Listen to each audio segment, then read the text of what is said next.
welcome back. This is Munish Sharma from Munish Sharma Physics Classes.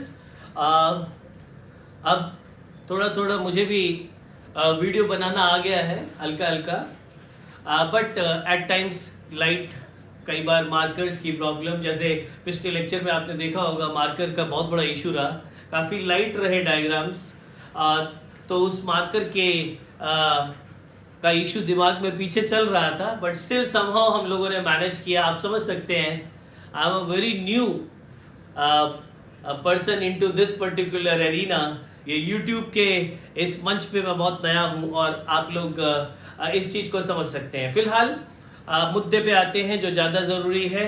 ये बातचीत बाद में करेंगे फ्री टाइम में, लेकिन मैं ये बता देना चाहता हूँ कि हमारा जो इस समय पर्पस है वो ये है कि अब इस समय बेसिकली अप्रैल चल रहा है, अप्रैल के बाद मई और जून में शायद फर्स्ट वीक, सेकेंड वीक या थर्ड वीक में आपका नीट या जेई होने के पूरे चांसेस हैं. तो हमारे पास एक बड़ा टाइम है और सेमीकंडक्टर्स को इसलिए मैंने चुना क्योंकि सेमीकंडक्टर्स और लॉजिक गेट्स, इनमें इन दोनों टॉपिक्स को मिलाकर या कहें सेमीकंडक्टर इलेक्ट्रॉनिक्स चैप्टर से 2 क्वेश्चन आ सकते हैं और 2 क्वेश्चंस बहुत बड़ी बात होती है, आप समझ सकते हैं. तो हम लोग पूरी तरह से हिट करेंगे इन 2 क्वेश्चंस को. यस, मैं इंश्योर करता हूं आपको कैसा भी क्वेश्चन आए आप कर पाएंगे अगर ये सारे वीडियोस जो आपको मैंने अभी दिए हैं इन्हें आप एक बार रिवाइज कर लें. हमने लॉजिक गेट्स के तो प्रीवियस ईयर भी कर लिए, सेमीकंडक्टर के इस हिस्से के प्रीवियस ईयर क्वेश्चंस जेई के जो आए थे और नीट के वो भी मैं डिस्कस करूंगा. उससे हमारे 2 क्वेश्चंस बिल्कुल जड़ से उखड़ जाएंगे, ये मैं आपको एश्योर कर रहा हूं. मान लो मेरी बात. तो बात आती है कि सर अभी जो नीट आ रहा है और जो जेई आ रहा है सामने, तो अभी जैसे आपके सारे लेक्चर्स हमने सुन लिए और साथ साथ नोट्स भी बना लिए और रिवाइज भी कर लिए, फिर उसके बाद नए चैप्टर्स भी करने हैं, पुराने भी करने हैं, कैसे क्या सब होगा. देखो मैं आपको बता देता हूँ मैं आपको क्या क्या कराने वाला हूँ यहाँ पर. स्पेशली जो जेई और नीट देने वाले हैं अभी इसी सेशन में 2020 में, तो मैं आपको ये बता देना चाहता हूँ मैं आपको यहाँ पर 3 चैप्टर्स कराऊंगा जो जनरली बहुत अच्छे से टच नहीं किया जाता. उसमें से मैं एक सेमीकंडक्टर जो आपको मैंने अभी करा रहा हूँ जिससे 2 क्वेश्चन आएंगे, सही है. उसके बाद मैं रे ऑप्टिक्स कराऊंगा जिससे आपको 1 क्वेश्चन या 2 क्वेश्चन एक्सपेक्टेड है, और उसके बाद वेव ऑप्टिक्स कराऊंगा. तो मैं आपको सेमीकंडक्टर, रे ऑप्टिक्स और वेव ऑप्टिक्स यहाँ पर कराऊंगा जेई और नीट के पर्पस में.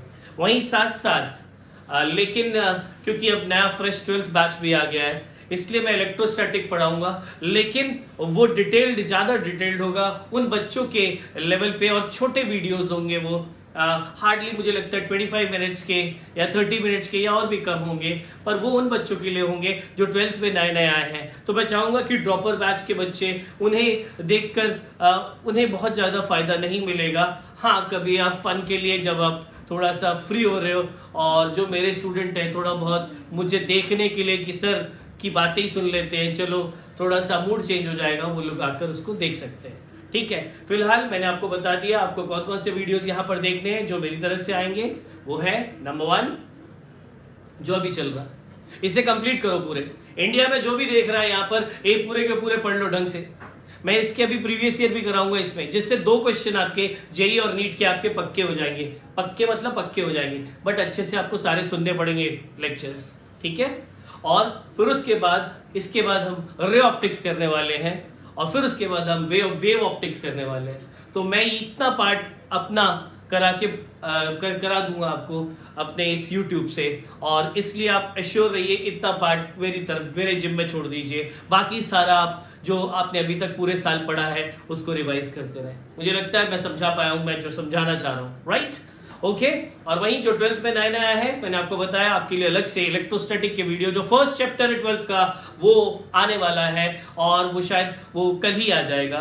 तो वो आप देखेंगे। जेई और नीट में जो अभी 2020 में देने वाले हैं वो उसे स्किप कर सकते हैं, क्योंकि वो थोड़ा सा 12th के हिसाब से होगा। जो नए नए आए हैं अभी सीख रहे हैं तो उनको थोड़ा सा हम बेसिक से शुरू करते हैं, तो मे बी इस समय इस क्रंच टाइम में आपके लिए वो इतना ज़्यादा उस पेज पे पढ़ना इंपॉर्टेंट नहीं होगा, तो इसलिए आप चाहे तो उसे स्किप भी कर सकते हैं।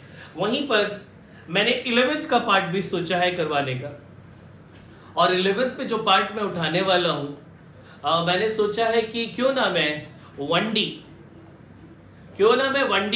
और 2D जिसमें प्रोजेक्टाइल मोशन ये दो करा दूं, सो दैट थोड़ा सा आपको वहां पर भी फायदा मिल जाएगा। एक फास्ट रिवीजन ले सकते हैं, और जो 11th क्लास में आने वाले बच्चे इस बार 10th के एग्जाम दिए जिन्होंने, तो वो 1D और प्रोजेक्टाइल मोशन को देखेंगे। मैं उसके छोटे छोटे लेक्चर्स बनाकर डालूंगा इसी पर्टिकुलर पीरियड में। यस, बहुत मुश्किल होगा क्योंकि मैं आपके ये वीडियो डाल रहा हूँ यूट्यूब के, इसके अलावा मेरे कुछ बैचेस भी चल रहे हैं जो लाइव चल रहे हैं, जो क्लासरूम के हिसाब से चल रहे हैं, तो उसके लिए भी टाइम निकालना पड़ता है और थोड़ा इजी नहीं है। और प्लस कभी कभी ये मोबाइल बंद हो जाता है, जब मैं वहाँ से घूम के देखता हूँ तो वीडियो रिकॉर्ड ही नहीं हुआ होता है, तो बहुत सारे इश्यूज आते हैं। बहुत कुछ हुआ इन दिनों में।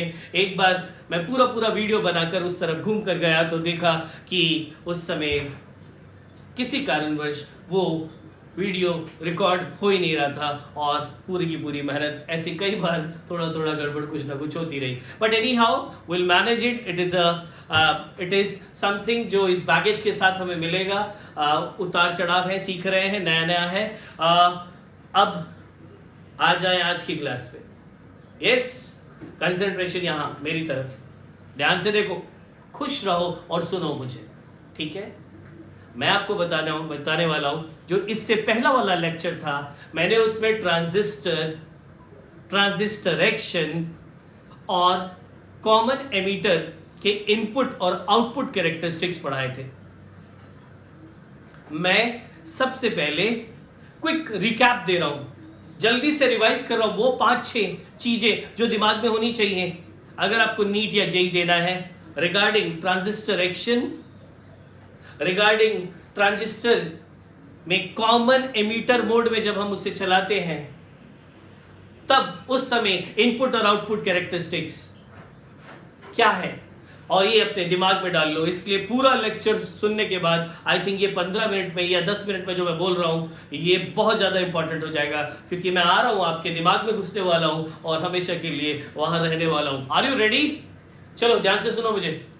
सबसे पहले मैं बता देता हूं, ट्रांजिस्टर एक्शन कुछ नहीं था यार।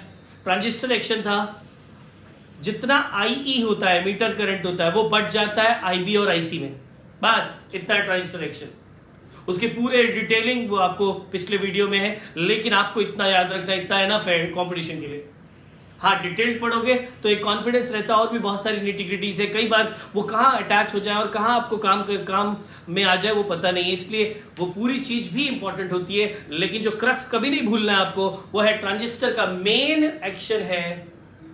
इनपुट को हम फॉरवर्ड बायस में रखते हैं, आउटपुट को हम हमेशा रिवर्स बायस में रखते हैं, और ऐसे में IE emitter current is equal to base current plus collector current, काम खत्म। सो जहां भी बैठे हैं मेरे साथ बोल रहे, emitter current is equal to base current plus collector current. जहां बेस करंट बहुत कम होता है, माइक्रो एम्पियर्स में नापते हैं, और वहीं पर एमिटर करंट और कलेक्टर करंट काफी ज्यादा होता है मिली एम्पियर्स में। मैं फिर से बोलना चाहता हूं, क्या बेस करंट बहुत कम होता है माइक्रो एम्पियर्स में, और वहीं पर एमिटर करंट और कलेक्टर करंट किस में होता है, मिली एम्पियर्स में। ठीक ठाक होता है। Is it okay? ये हमारा ट्रांजिस्टर एक्शन खत्म हो गया, साइड कर दिया हमने, ठीक है। आगे चलते हैं। लास्ट क्लास में उसके बाद हमने एक थोड़ा टिपिकल टॉपिक को उठाया था, और वो टिपिकल टॉपिक था इनपुट और आउटपुट कैरेक्टरिस्टिक्स। किसके? कॉमन एमिटर ट्रांजिस्टर के। सो कॉमन एमिटर ट्रांजिस्टर के इनपुट और आउटपुट कैरेक्टरिस्टिक ये हमने पढ़े थे, जिसका मैं रिकैप दे रहा हूं। इसलिए मैंने टाइम ना वेस्ट हो वो वाला डायग्राम फिर से बना लिया, पिछले वीडियो में भी है ये। ध्यान से देखिए, कौन है? NPN transistor. क्या इसमें एमिटर कॉमन है? हाँ, एमिटर कॉमन है इनपुट और आउटपुट में। इनपुट पे कौन है? बेस और एमिटर। सो इनपुट पे कौन है?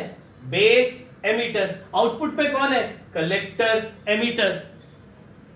और इनमें कॉमन कौन है? एमीटर, जो इनपुट और आउटपुट दोनों में, इसीलिए क्या कहा जाता है? Common ammeter transistor. एनीवे इतना आपको ऑलरेडी आता है। करंट को नापने के लिए यहां पर एक माइक्रो एमीटर लगा दिया। क्यों? बेस करंट माइक्रोज में होगा। यहां पर हम लोगों ने बेस और एमीटर के बीच का वोल्टेज नापने के लिए VBE वोल्टमीटर लगा दिया। सो VBE वोल्टमीटर से हम बेस और एमीटर के बीच का वोल्टेज नाप लेंगे। सही है। और यहां से हम बेस करंट नाप लेंगे इस माइक्रो एमीटर से। हमें इनपुट कैरेक्टरिस्टिक पे क्या निकालना होता है? हमें इनपुट कैरेक्टरिस्टिक पे ये देखना है, जब हम VBB को चेंज करते हैं, इतना तो याद ही होगा ना आपको, ये दोनों फॉरवर्ड बायस और ये दोनों रिवर्स बायस, ये तो याद है, पिछले वीडियो में देखिए, अच्छे से याद आ जाएगा। इसे हमने फॉरवर्ड बायस रखा है, इसे हमने रिवर्स बायस रखा हुआ है। इसको हमने फॉरवर्ड बायस रखा है VVB बैटरी से, इसको हमने रिवर्स बायस रखा है VCC बैटरी से। और इनपुट कैरेक्टरिस्टिक में हम IB और VBE के बीच में ग्राफ बनाएंगे। हम IB जो माइक्रो एम्पियर्स में होगा और VBE जो वोल्ट्स में होगा, इसके बीच में ग्राफ बनाएंगे, कीपिंग VCC कांस्टेंट। VCC को कांस्टेंट रखेंगे। VCC को कांस्टेंट रखने से VCE कांस्टेंट रहेगा। VCC को कांस्टेंट रखने पर VCE कांस्टेंट रहेगा। तो मैं रादर यहां VCC नहीं VCE लिखना चाहूंगा,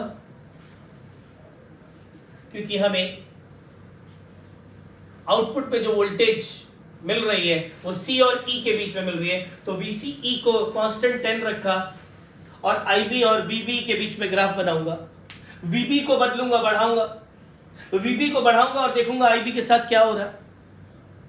और बहुत लल्लू था इनपुट कैरेक्टरिस्टिक। जैसे ही मैं VB को बढ़ाऊंगा, कैसे? इस VBB को बढ़ाकर, जैसे ही मैं इस VBB को बढ़ाऊंगा तो डेफिनेटली VBE भी बढ़ेगा। और VBE किस पे बढ़ रहा है? एमीटर और बेस पे। एमीटर कैसा है? N type. एमीटर कैसा है? N type. बेस कैसा है? P type. और ये जो N टाइप है और ये P टाइप है, क्या ये NP डायोड जैसा हो गया? क्या ये NP जंक्शन डायोड जैसा हो गया? एमीटर और बेस। और इस पे वोल्टेज बढ़ाई जा रही है, कहां से? 0 से। और जैसे हम 0 से उस पे वोल्टेज बढ़ाएंगे, आपको पता है उसमें से करंट नहीं बहेगा जब तक कि उसके अंदर का बैरियर पोटेंशियल ओवरकम ना हो जाए। जो आपने डायोड में पढ़ा था, मैंने पढ़ाया था आपको डायोड। मैंने कहा था जब एक डायोड प्रिपेयर हो जाता है तो उसके PN जंक्शन के बीच में एक बैरियर पोटेंशियल आ जाता है। जब तक कि आप बाहर से फॉरवर्ड वाइज देकर उस बैरियर को ओवरकम ना कर लो, करंट जो मेजॉरिटी कैरियर्स है वो जंक्शन पार करके नहीं जाते, या कहते हैं डिफ्यूजन करंट बढ़ता नहीं है। ये सुनो, तो आप यहां पर देख रहे हैं कि हम लोगों ने जब VBE बढ़ाया, जब तक कि वो इसके बैरियर पोटेंशियल के से बड़ा नहीं हुआ तब तक करंट ना के बराबर। और जैसे बैरियर को या कहें थ्रेशोल्ड को, जैसे उसने थ्रेशोल्ड को पार कर लिया, थ्रेशोल्ड वोल्टेज को पार कर लिया, करंट IB एकदम से बढ़ा। कितने में? माइक्रो एम्पियर्स में। क्योंकि IB आपको पता है भले ही बढ़ रहा है लेकिन वो माइक्रो एम्पियर्स में ही बढ़ेगा। ठीक है, तो यहां से हमें पता लगा IB बढ़ने लग गया। बस जरूरी चीज क्या थी? VCE कैसा होना चाहिए? रिवर्स बायस और कांस्टेंट। तो VCE कितना रखा? 10 रिवर्स बायस में रखा, सफिशिएंटली रिवर्स बायस में रखा। और VBE को बढ़ाया, और जैसे VBE को बढ़ाया क्या देखा गया? पहले तो करंट नहीं, जब तक कि बैरियर को उसने ओवरकम नहीं किया, जब तक कि उसने इस NP डायोड के, जो ट्रांजिस्टर के अंदर पहले 2 के बीच में जो डायोड है उसका जो बैरियर, उसको ओवरकम नहीं किया जब तक, तब तक कोई करंट नहीं पैदा हुआ। और जैसे उसने ओवरकम कर दिया, करंट एकदम से बढ़ना शुरू हुआ। लेकिन साथ में मैंने 3 पॉइंट्स बताए थे जो ध्यान देने वाले थे। नंबर 1, मैंने कहा था कि अगर आपने इस VCE को और बढ़ाया, एज लॉन्ग एज ये रिवर्स बायस्ड है, एज लॉन्ग एज ये रिवर्स बायस्ड है, अगर आपने VCE को और बढ़ाया तो भी IB का जो ग्राफ है इसके आइडेंटिकल ही रहेगा।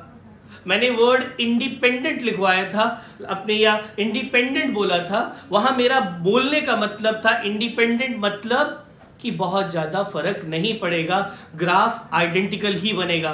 मतलब अगर हमने 10 वोल्ट की जगह 20 वोल्ट दे दिया होता तो ये ग्राफ लगभग ऐसा होता। और आप देखें माइक्रो एम्पियर्स में अगर इतना अंतर आए तो क्या इस अंतर को मैं सिग्निफिकेंट मानूंगा? क्या इसे नापने योग्य मानूंगा? नहीं, इसे नापने योग्य नहीं मानूंगा। इसीलिए आप अगर देखेंगे तो एक ही ग्राफ काफी है, हमें अलग अलग कांस्टेंट VC के लिए इनपुट कैरेक्टरिस्टिक बनाने की जरूरत नहीं है।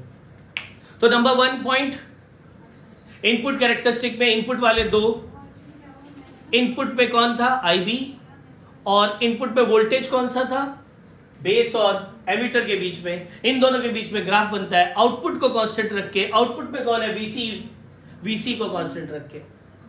तो ग्राफ देखकर हमें पहला पता लग गया कि ग्राफ में हमने देखा जब तक बैरियर ओवरकम नहीं होता तब तक VB को बढ़ाते जाओ, करंट ना के बराबर होता है, IB ना के बराबर होता है। जैसे ही बैरियर ओवरकम हो जाता है करंट एकदम से बढ़ना शुरू हो जाता है। सो यहाँ पर आपको पता है थोड़ा नॉन लीनियर पार्ट है और बाद में जाके लगभग लीनियर हो जाता है, ठीक है।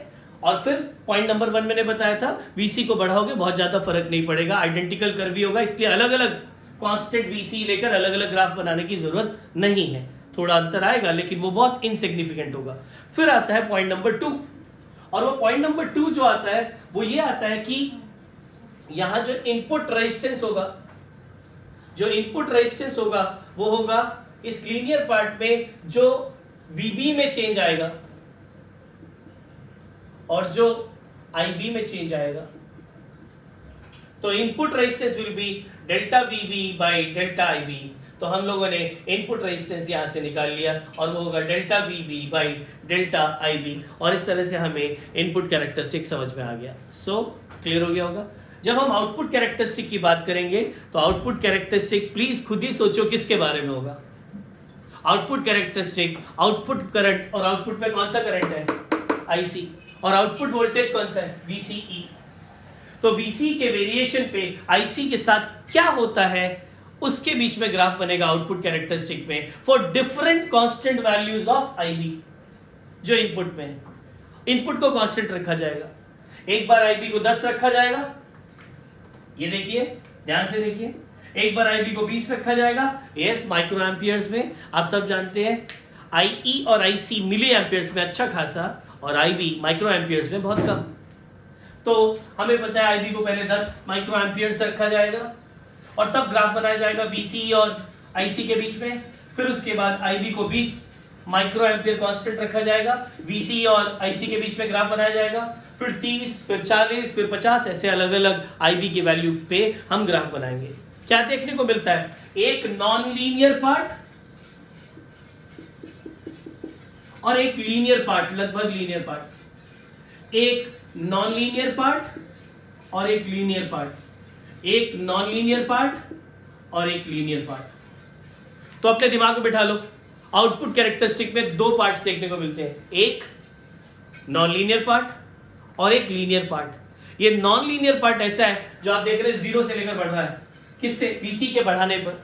तो VC के बढ़ाने पे आप देख रहे हैं ये यहां से यहां तक बढ़ रहा है, मतलब IC बढ़ रहा है, मतलब IC VC पे डिपेंड करता है इस नॉन लीनियर पार्ट में। ये छोटे से नॉन लीनियर पार्ट में हर जगह पर आप देख रहे हैं VC के बढ़ाने पर IC बढ़ रहा है इस नॉन लीनियर पार्ट में। और उसके पीछे रीजन क्या है? इस समय जब ऐसा दिखने को मिल रहा है, इस समय जो हमारा ट्रांजिस्टर है वो सैचुरेशन रीजन में, याद कर लो अभी आज ही हम पढ़ने वाले हैं डिवाइस जिसमें सैचुरेशन रीजन क्या होता है, कट ऑफ रीजन क्या होता है, एक्टिव रीजन क्या होता है, वो अभी पढ़ाने वाला हूं। फिलहाल अपने दिमाग में बैठा लो जो मैं बोल रहा हूं। क्या? जो ये नॉन लीनियर वाला हिस्सा है उस समय क्या है? सैचुरेशन रीजन में है। कौन? हमारा ट्रांजिस्टर सैचुरेशन रीजन में। और सैचुरेशन रीजन में ट्रांजिस्टर, इसका मतलब क्या है? उसका मतलब है कि जो फर्स्ट इनपुट पार्ट है वो फॉरवर्ड बायस है और जो सेकेंड वाला पार्ट है वो भी फॉरवर्ड बायस्ड है। इतना कम VC है, इतना कम VC है, इतना कम VC है कि ये तो फॉरवर्ड बायस है, ये भी फॉरवर्ड बायस है। जब पहला एमिटर बेस फॉरवर्ड बायस हो और बेस कलेक्टर फॉरवर्ड बायस हो, और वो कब होता है? लो वैल्यूज ऑफ VC में। जब VC की लो वैल्यूज होती है ऐसे में दोनों फॉरवर्ड बायस हो जाते हैं, और जब ऐसे में दोनों फॉरवर्ड बायस हो जाते हैं तो वो सैचुरेशन स्टेट में होता है, और जब वो सैचुरेशन स्टेट में होता है उस समय जैसे हम VCE बढ़ाते हैं, यस IB बढ़ता है, और IB के बढ़ने से IC बढ़ता है, और इसीलिए IC बढ़ेगा, और फिर एक वैल्यू आ जाएगी, और फिर VC को बढ़ाते बढ़ाते बढ़ाते एक वैल्यू आ जाएगी, जिसके बाद कलेक्टर VC बहुत बड़ा हो गया है, सिग्निफिकेंट हो गया है, और अब क्या हो गया, आउटपुट पार्ट रिवर्स बायस हो गया, और आउटपुट पार्ट रिवर्स बायस हो गया सफिशिएंट नेगेटिव बायस के कारण। तो अब क्या होगा, पहले वाले दो फॉरवर्ड बायस, अगले वाले दो रिवर्स बायस, तो emitter base forward bias, base collector reverse bias, क्यों, क्योंकि इसकी वैल्यू बढ़ गई, C is sufficiently reverse biased, उससे वो क्या हो गया, बेस के रिस्पेक्ट में रिवर्स बायस्ड हो गया इस वैल्यू के बढ़ाने के लिए। इसीलिए आपने देखा होगा मैं कई जगह पे VBC की जगह VCE भी मिटाकर लिखा था मैंने, क्योंकि VC को जब बढ़ाओगे तो ऑटोमेटिकली VBC बढ़ता है और वो सफिशिएंटली रिवर्स बायस हो जाएगा। सो ये फॉरवर्ड बायस, ये reverse bias, yes active state के बाद, सॉरी सैचुरेशन स्टेट के बाद अगर हमने VCE बढ़ाया तो क्या देखने को मिलता है, पहले वाले दो फॉरवर्ड बायस, लास्ट वाले दो रिवर्स बायस, और ऐसे में हमारा ट्रांजिस्टर एक्टिव स्टेट में पहुंच गया है। और जब ट्रांजिस्टर एक्टिव स्टेट में पहुंच जाता है उस समय करंट की वैल्यू, IC की वैल्यू VC से इंडिपेंडेंट हो जाती है, उसका VC पे ज्यादा फर्क नहीं पड़ता, पड़ता है बहुत कम। तो हमें पता लगा जैसे ही हमारी VC की वैल्यू अच्छी खासी होती है और सफिशिएंट हो जाती है जिससे ये रिवर्स बायस हो जाए और ये फॉरवर्ड बायस हो जाए, ऐसे में हम एक्टिव स्टेट में पहुंच जाते हैं, ट्रांजिस्टर एक्टिव स्टेट में पहुंच जाता है, और उसके बाद जो IC की वैल्यू है वो VC पे डिपेंड नहीं करती ज्यादा, वो डिपेंड करती है IB कितना है, अलग अलग IB पे अलग अलग वैल्यू, जितना बड़ा IB उतना बड़ा IC। तो हमें पता लगा एक्टिव स्टेट पे IC की वैल्यू किस पे डिपेंड करती है, IB पे, ना कि VCE पे। क्लियर हो गया होगा। और सैचुरेशन स्टेट पे वो डिपेंड करती है VCE पे, VCE के बढ़ाने पर वो IC भी बढ़ता है। ठीक है, सैचुरेशन स्टेट कौन सा है, पहला वाले दो फॉरवर्ड बायस, दूसरे वाले दो भी फॉरवर्ड बायस, ये भी फॉरवर्ड बायस, ये भी फॉरवर्ड बायस, और इसके बाद एक्टिव स्टेट क्या है, पहले वाले दो फॉरवर्ड बायस, अगले वाले दो रिवर्स बायस। ये कब होता है, जब ये बहुत बड़ी वैल्यू का होता है। मुझे लगता है हमें समझ में आ गया। और इसमें आउटपुट रेजिस्टेंस निकालना हो तो क्या होगा, किसी भी एक कर्व का ये जो लीनियर पार्ट है यहां पर हम निकाल लेंगे, तो ये क्या होगा, डेल्टा VCE के चेंज से जो डेल्टा IC आया, तो जो आउटपुट रेजिस्टेंस होगा वो कुछ नहीं होगा, जो IC में बदलाव आया, कौन से एक्टिव रीजन में, सॉरी जो VCE में बदलाव आया डिवाइड बाय जो IC में बदलाव आया, और ये आउटपुट रेजिस्टेंस होगा। सो आउटपुट रेजिस्टेंस की वैल्यू काफी ज्यादा होती है। क्यों, क्योंकि आप जानते हैं बहुत ज्यादा VC के बढ़ाने पर IC बहुत कम चेंज हो रहा है, बहुत ज्यादा VC को बढ़ाने पर IC ना के बराबर चेंज हो रहा है। डेफिनेटली R आउटपुट बहुत हाई है, R इनपुट बहुत कम है। तो ये भी क्लियर हो गया होगा। और जैसे ही ये भी हमारे को क्लियर हो गया, तो इसके बाद एक टॉपिक मैं साथ में और निपटा देता हूँ, और वो टॉपिक साथ में मैं निपटाना चाहता हूँ, करंट एम्प्लीफिकेशन क्या होगी, करंट एम्प्लीफिकेशन।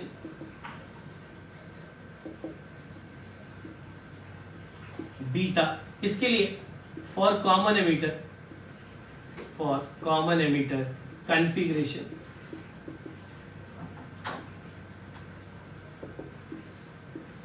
तो हमें बीटा चाहिए, और बीटा क्या है, करंट गेन, और करंट गेन क्या होगा, आउटपुट का करंट डिवाइड बाय इनपुट का करंट। ये दो तरह के हो सकते हैं, एक बीटा DC जहां एक्टिव स्टेट में किसी एक जगह पर किसी एक इंस्टेंट पे हम आउटपुट करंट IC देखेंगे divide by input current IB देखेंगे, और इसका रेशो हमें दे देगा करंट एम्प्लीफिकेशन फैक्टर या करंट एम्प्लीफिकेशन कॉमन एमीटर का, और ये बीटा डीसी हमें मिल गया output current by input current. Output पे कौन है आईसी, इनपुट पे कौन है आईबी, और बीटा डीसी के बाद बीटा एसी, और वो क्या होगा आउटपुट करंट में variation divide by input current में वेरिएशन।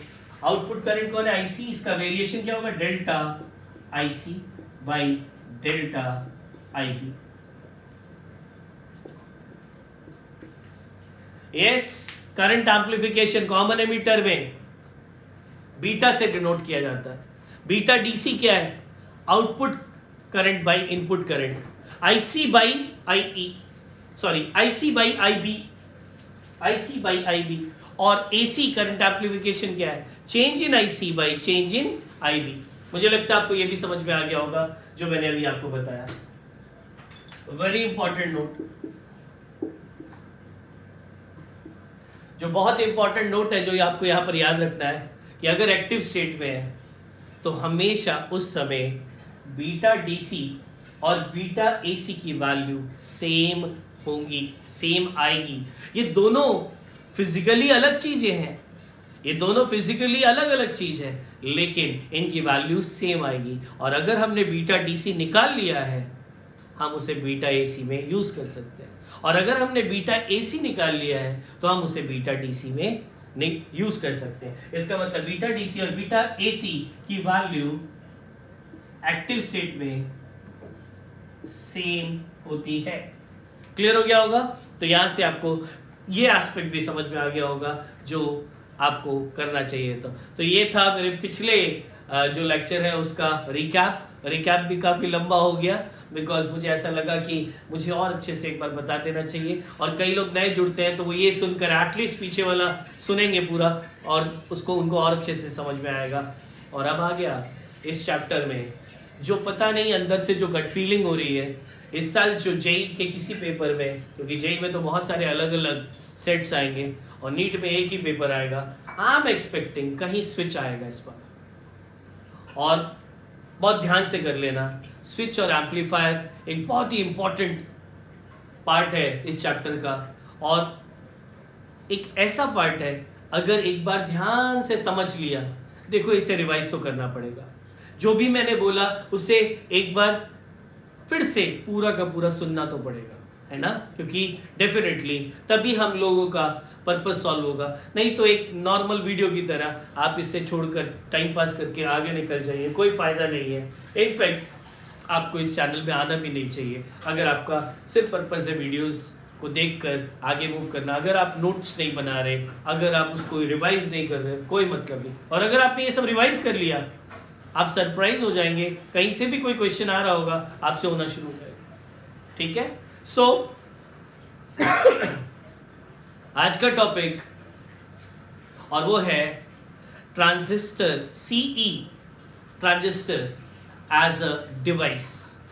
आज हम देखेंगे कि जब एक ट्रांजिस्टर कॉमन एमीटर कॉन्फ़िगरेशन में होता है तो वो कौन कौन से डिवाइस के रूप में यूज में लाया जा सकता है। यस, सो हम कर रहे हैं कॉमन एमीटर कॉन्फ़िगरेशन में ट्रांजिस्टर को हम ड्रॉ करेंगे और हम उससे डिवाइस के रूप में यूज करेंगे। सो मैं ये डायग्राम को फिर से यूज करना चाहूंगा, इसलिए मैं सब कुछ जो भी करूंगा इस छोटे से एरिया में ही कर लूंगा, जिससे मेरा थोड़ा सा टाइम बच जाएगा इस डायग्राम को बार बार बनाने में। तो सबसे पहले transistor as a device. Transistor दो तरह के डिवाइस के रूप में काम कर सकता है, एक स्विच के रूप में, मतलब वो स्विच ऑन किया जा सकता है और स्विच ऑफ किया जा सकता है। सो ट्रांजिस्टर को पहला जो डिवाइस बनाया जा सकता है वो है स्विच, जहां आप उसे ऑन ऑफ कर सकते हैं, कभी ऑन कभी ऑफ। और वहीं पर ट्रांजिस्टर को जो दूसरे तरीके से यूज किया जा सकता है वो है एज अ एम्पलीफायर।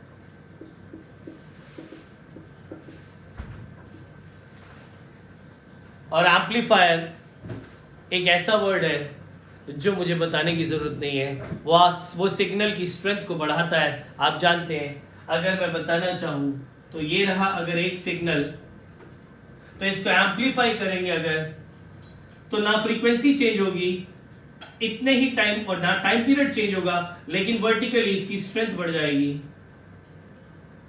तो ना टाइम पीरियड बदलेगा, ना फ्रीक्वेंसी बदलेगी, लेकिन वर्टिकली मतलब उसका एम्पलीट्यूड कहा जाए, या कहें उसका जो वर्टिकल एस्पेक्ट है, जो उसका एम्पलीट्यूड है, वो बढ़ जाएगा। सो हमें पता लगा एम्पलीफायर क्या करेगा, जो सिग्नल है उसको एम्पलीफाई कर देगा, ना टाइम पीरियड बदलेगा उसका, ना फ्रीक्वेंसी बदलेगा, टाइम के रिस्पेक्ट में उसमें कोई चेंज नहीं आएगा, बस उसमें वर्टिकली उसमें क्या होगा, उसका एम्पलीट्यूड बढ़ेगा। इन फेज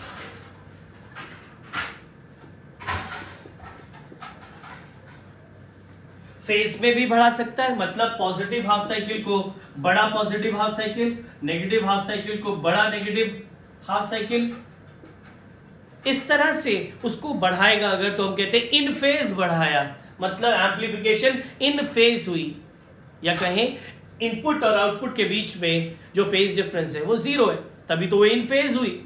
तो हमें पता लगा एम्पलीफायर क्या करेगा, इनपुट सिग्नल को एम्पलीफाई कर देगा और हमें एम्पलीफाइड आउटपुट मिलेगा। और अगर ऐसा हुआ तो इन फेज, और अगर कभी अगर ऐसा किया कि इनपुट का प्लस माइनस, जब पॉजिटिव हाफ साइकिल था तो एम्पलीफाइड नेगेटिव हाफ साइकिल, और जब नेगेटिव हाफ साइकिल था तो एम्पलीफाइड पॉजिटिव हाफ साइकिल। तो ये out of phase amplification, out of phase,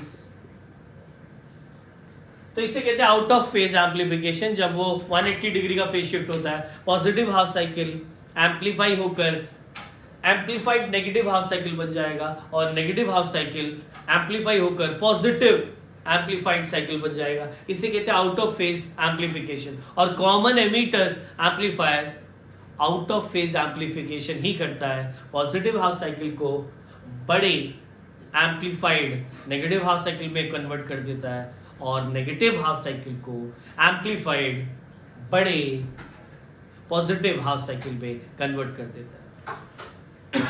तो ये हमें पता लगा ट्रांजिस्टर को अगर आप डिवाइस में यूज करना चाहते हैं, यस क्या बोला मैंने, ट्रांजिस्टर को अगर आप डिवाइस में यूज करना चाहते हैं तो वो उससे दो डिवाइस बना सकते हैं आप। एक, आप उससे स्विच बना सकते हैं, ऑन ऑफ का काम करेगा वो, और एक आप उसे एम्पलीफायर के रूप में काम में ला सकते हैं, जहां वो सिग्नल की स्ट्रेंथ को बढ़ाएगा। आई थिंक ये भी क्लियर हो गया होगा। सो अब बात आती है, जब उसे स्विच के रूप में हम यूज करेंगे, उसको करना क्या पड़ेगा, स्विच ऑन या स्विच ऑफ। जब हम उसे स्विच के रूप में यूज करेंगे तो उसे करना क्या है, स्विच ऑन और स्विच ऑफ। स्विच ऑन और स्विच ऑफ करने के लिए जब भी वो स्विच ऑन कराना होगा तो उसे हमें ऐसे में कट ऑफ रीजन में लेके जाना पड़ेगा, कट ऑफ रीजन। सर ये क्या होता है, वही पढ़ाने वाला हूं आज अभी थोड़ी देर में। जब भी वो स्विच ऑन होगा कट ऑफ रीजन में, वैसे ऐसा लग रहा होगा आपको कि गलत बता रहे हैं, ऑन है और कट ऑफ सही बता, ठीक है। कट ऑफ रीजन जब भी होगा तो वो स्विच ऑन होगा। क्या होगा, जब वो कट ऑफ रीजन में होगा तो स्विच ऑन होगा। क्या मैं सही बता रहा हूं, ऐसा लग रहा है या आपको भी गलत लग रहा है? हाँ, आपको भी गलत लग रहा है। स्विच ऑन तब होना चाहिए जब वो कट ऑफ ना हो, क्योंकि कट ऑफ रीजन में ऐसा लग रहा है कि वो कट ऑफ है। आप सही सोच रहे थे, इसलिए याद करने की जरूरत नहीं है, आपने खुद ही पकड़ लिया कि जब वो स्विच ऑन है तो कट ऑफ रीजन नहीं होना चाहिए, वो किसी और रीजन में होना चाहिए। और वो कौन से रीजन है, वो है सैचुरेशन रीजन।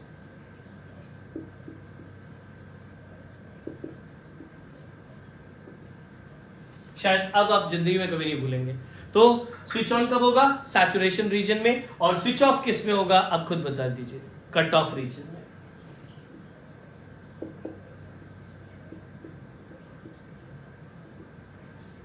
तो यहां से हमें पता लगा on, switch on saturation region में, switch off cut off region में। अगर हमने उस डिवाइस को इस तरह से वोल्टेज दी या सिग्नल दिए कि वो या तो सैचुरेशन रीजन में रहे या तो कट ऑफ रीजन में रहे, मतलब या तो स्विच ऑन रहे या तो स्विच ऑफ रहे, तो आप समझ गए होंगे वो किस रूप में यूज होगा, it will be used as a switch. Clear हो गया होगा ये भी, सही है।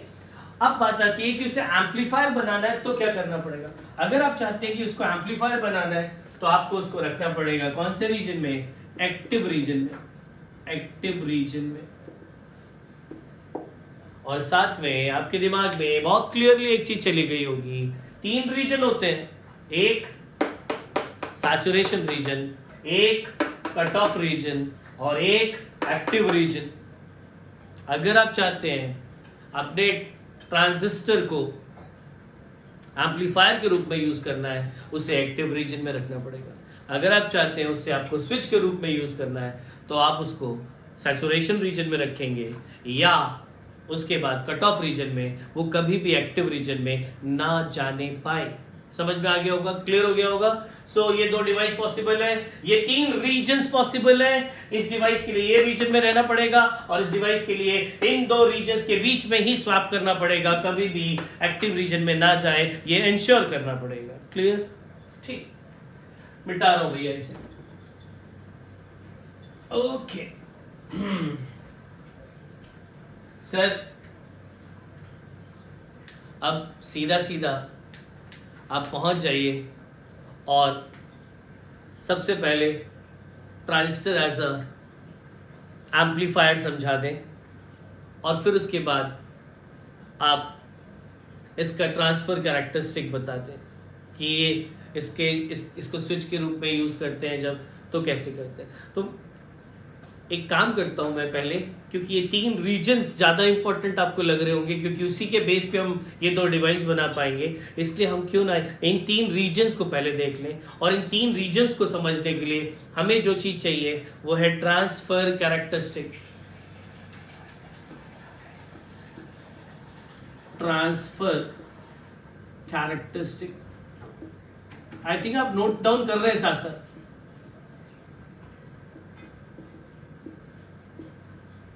स्टार मार्क, ट्रांसफर कैरेक्टरिस्टिक पढ़ने वाले हम। सर ट्रांसफर कैरेक्टरिस्टिक क्या होता है? इनपुट और आउटपुट के पैरामीटर्स, इनपुट और आउटपुट पैरामीटर्स के बीच में ग्राफ जब बनता है तो उसे ट्रांसफर कैरेक्टरिस्टिक कहा जाता है। सर इनपुट में आप क्या ले सकते हैं? इनपुट का करंट लेकर आउटपुट के करंट के साथ भी बनाया जा सकता है, इनपुट का वोल्टेज लेकर आउटपुट के वोल्टेज के साथ भी बनाया जा सकता है। क्योंकि आपके एनसीईआरटी में वोल्टेज का है और एग्जामिनेशन में वोल्टेज को वो लोग प्रेफर करेंगे, तो मैं भी वही करूंगा, मैं वोल्टेज वाला ही बनाऊंगा।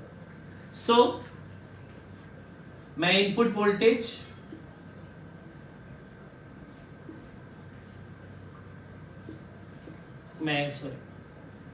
आउटपुट वोल्टेज और इनपुट वोल्टेज के बीच में ग्राफ बनाने वाला हूं। यस, इनपुट वोल्टेज आप जानते हैं यहां से मिलेगी, आउटपुट वोल्टेज आप जानते हैं VCE होगा, जो कि यहां से आप VO भी लिख सकते हैं। ये VCE ही तो ये है, इन 2 पॉइंट्स के बीच में जो पोटेंशियल डिफरेंस है वही इन 2 पॉइंट्स के बीच में पोटेंशियल डिफरेंस है, वही तो ये है, तो इस पूरे को हम VO भी लिख सकते हैं। तो एक्चुअली जो हमारा VO है वो और कुछ नहीं VCE ही है। और जो इनपुट कैरेक्टरिस्टिक है, अगर मैं यहां पर बात करूं,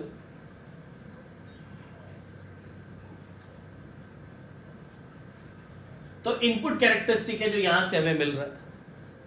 एक्चुअली मैं इसमें VB बैटरी को इनपुट पे रखना चाहता हूं, RB को अंदर ले जाता हूं जिससे और क्लियर हो जाएगा। यहां RB को अंदर ले जाता हूं, अब ठीक है। सो और VBE कौन है? बेस और एमीटर के बीच का वोल्टेज, यही है VB। देखो यहां का पोटेंशियल और यहां का जो पोटेंशियल है वो ये, तो जो यहां से यहां तक का पोटेंशियल डिफरेंस है वही VB है। तो VB वही है जो एमीटर और बेस के बीच में पोटेंशियल डिफरेंस है, वही है VB। और जो इनपुट वोल्टेज है वो कौन है? VI। और वो किसके बराबर है? VBB के बराबर। आप देख रहे होंगे यहाँ पे, क्लियर है ये? Okay fine. सो ये हमें पता लगा कुछ इस तरह से। नाउ द थिंग इज, थोड़ा सा इजी हो गया ये। जब हम इनपुट वोल्टेज को बढ़ाएंगे 0 से, यहां से मैंने इनपुट वोल्टेज 0 रखा।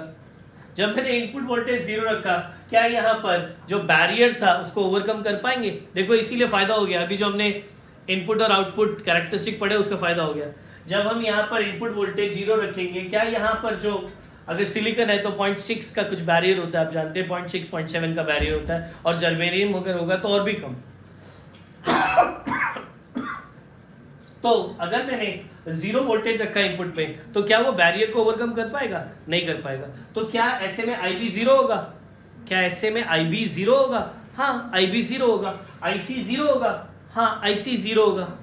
IE 0 होगा? हाँ IE 0 होगा, IB 0 होगा और IC 0 होगा। सो जब हमारा वोल्टेज, तो सबसे पहले कर रहे हैं हम, जब हमारा वोल्टेज,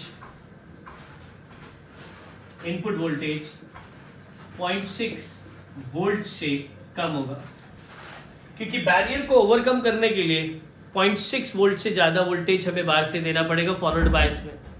तो जब तक हमारा बाहर से जो फॉरवर्ड बायस का वोल्टेज है, वहां का बैरियर, अगर सिलिकॉन ले रहा हूं तो 0.6 ले लेता हूं, जब तक वो 0.6 से ज्यादा ना हो जाए, तब तक आपको पता है ना एमिटर करंट होगा, ना बेस करंट फ्लो करेगा, और अगर ये दोनों नहीं करेंगे तो कलेक्टर करंट भी फ्लो नहीं करेगा। मतलब ट्रांजिस्टर में से कोई भी करंट फ्लो नहीं करेगा। सो ऐसे में हमें पता लगा emitter current will be 0,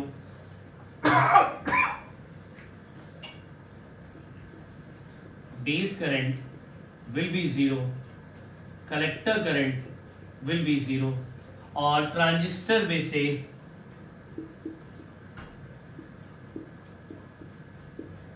current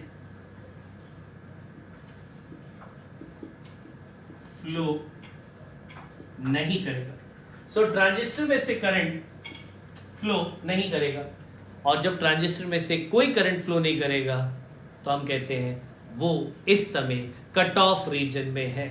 जब ट्रांजिस्टर में से कोई करंट फ्लो ना करे तो हम उसे कहते हैं कि वो कट ऑफ रीजन में है। अगर हम यहाँ के इस वाले रीजन में किरचॉफ लॉ लगाएं, अगर हम इस वाले रीजन में किरचॉफ का लॉ लगाएं, और किरचॉफ का लॉ लगाने पर हमें जब यहाँ पर पता लगता है, तो हमें पता लगेगा कि जो VCE है, जो कलेक्टर और एमिटर के बीच में वोल्टेज है VCE, वो VCC माइनस ICRC हो जाएगा। कितना?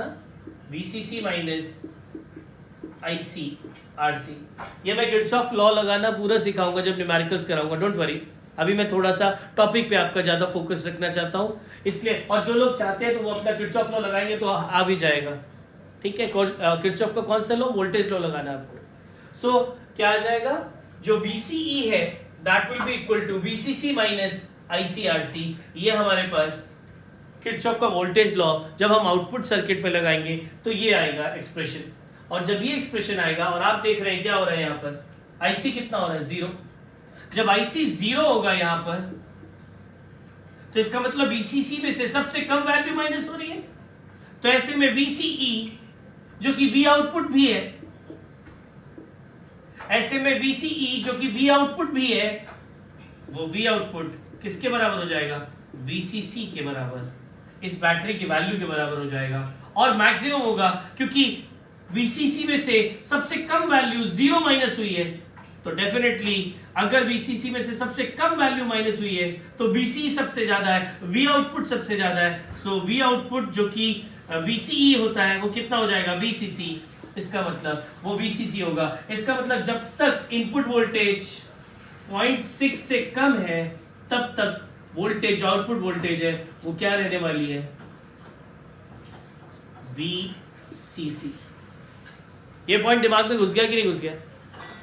जब तक इनपुट 0.7 या 0.6 से कम है इनपुट वोल्टेज, तब तक आप जानते हैं बैरियर पार नहीं होगा। बैरियर पार नहीं होगा तो ऐसे में डिफ्यूजन करंट नहीं होगा, और डिफ्यूजन करंट नहीं होगा ऐसे में आपको पता है एमिटर करंट 0, बेस करंट 0, वहां कलेक्टर करंट 0, और कलेक्टर ये तीनों जीरो होंगे। ऐसे में ट्रांजिस्टर में से कोई भी करंट नहीं बहेगा। वो कौन सी स्टेट में? कट ऑफ स्टेट में। ऐसे में वी आउटपुट कितना होगा? वी आउटपुट ये रहा। वी आउटपुट कौन है? VCE।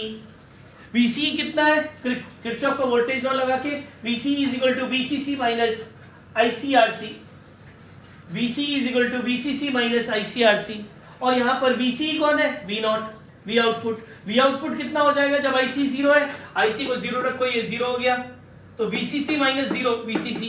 तो वी आउटपुट कितना? VCC। तो जो आउटपुट होगा वो VCC होगा और सबसे ज्यादा होगा। क्यों सबसे ज्यादा होगा? क्योंकि we output VCC minus ICRC है और IC 0 होने पे VCC में से सबसे छोटी वैल्यू माइनस हुई है, इसलिए V नॉट सबसे मैक्सिमम रहेगा। V not maximum.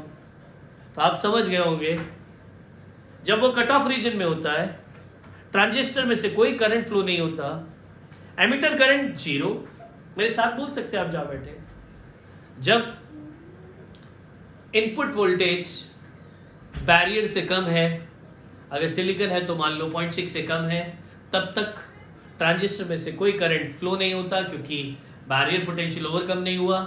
तो ऐसे में emitter current 0, base current 0, collector current 0, transistor में से कोई करंट नहीं बहा, इसलिए हम कहेंगे वो इस समय कौन से रीजन में? कट ऑफ रीजन में है।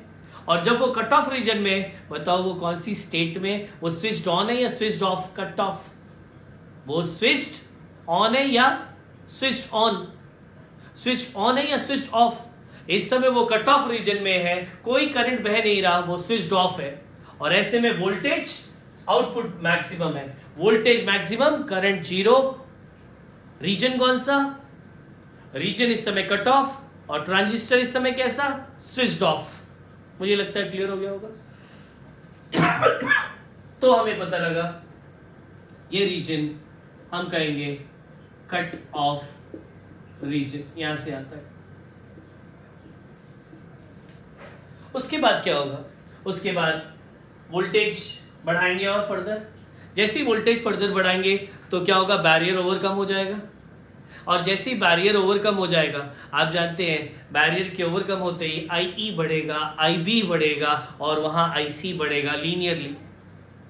तो हमें पता लगा कि जैसे ही अगली चीज अब क्या हो गया? Voltage, input voltage greater than 0.6।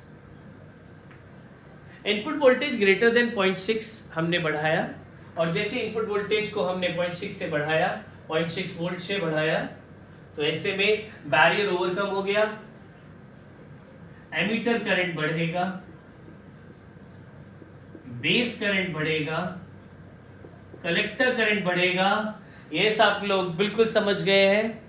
ऐसे में IC बढ़ेगा, VCC में से बढ़ता हुआ करंट इनटू RC माइनस होगा, आउटपुट कम होगा, इसका मतलब जो V आउटपुट है वो VC से घटने लग जाएगा लीनियरली, आउटपुट लीनियरली घटने लग जाएगा up to a voltage.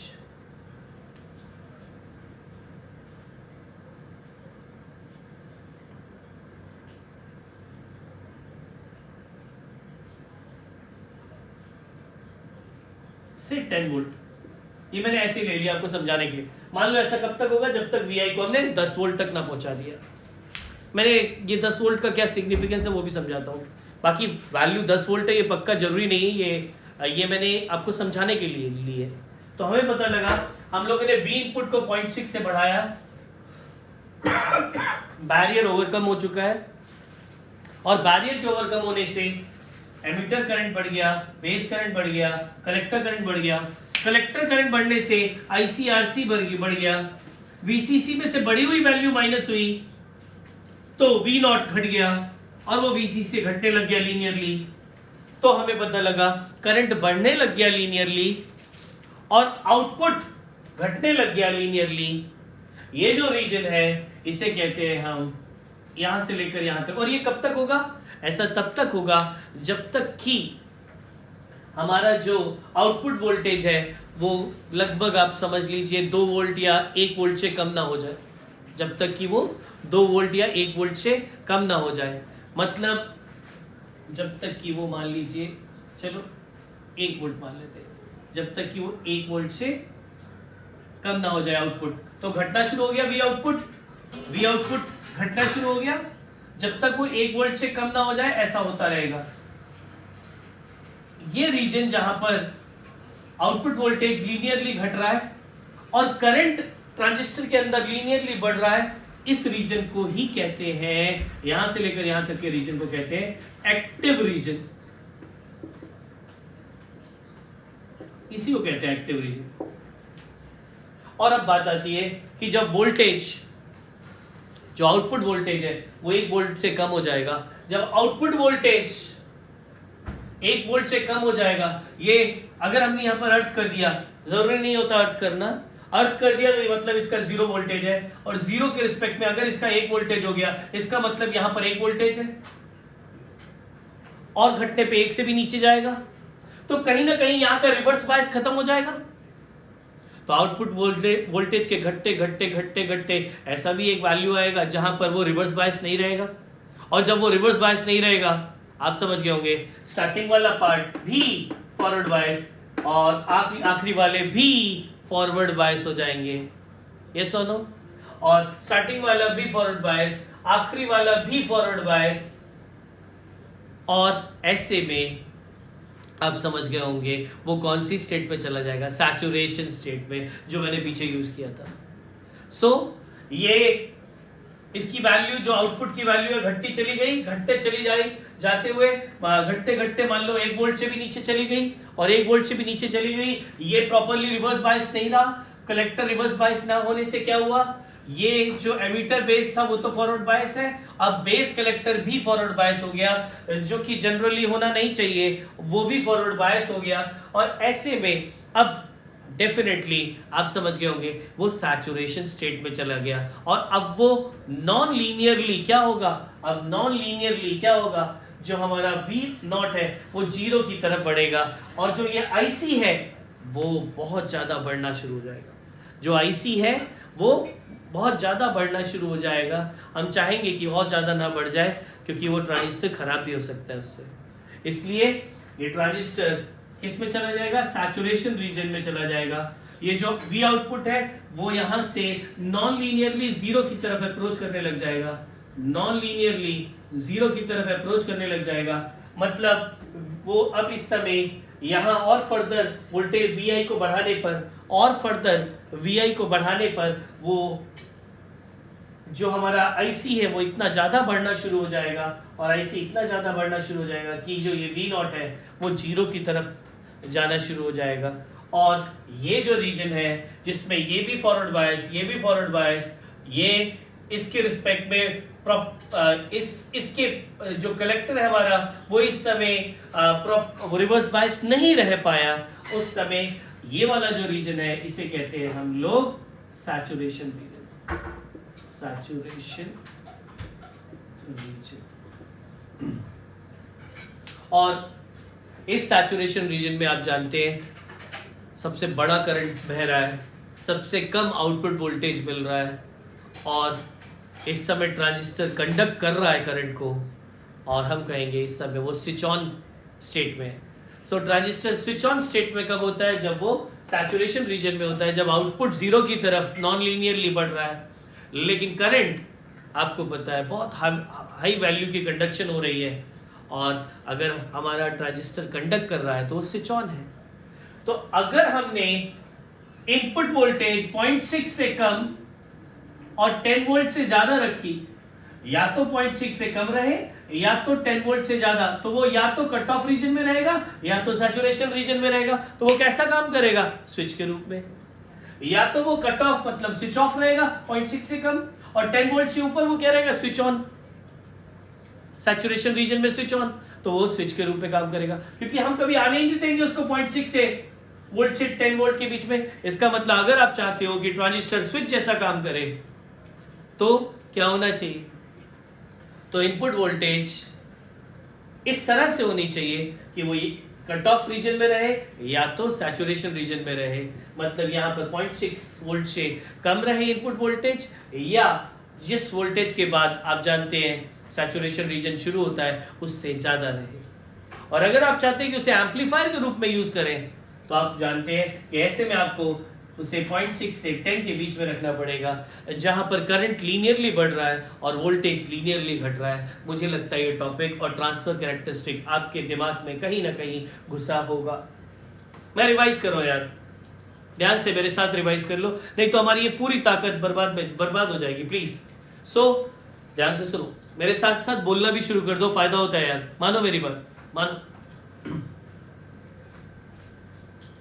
Transfer characteristic कुछ नहीं है, वी इनपुट और वी आउटपुट के बीच में ग्राफ है। वी इनपुट जब तक ऐसा है कि बैरियर पोटेंशियल पार नहीं कर रहा, IE 0, IC 0, IB 0, करंट नहीं बह रहा ट्रांजिस्टर में से।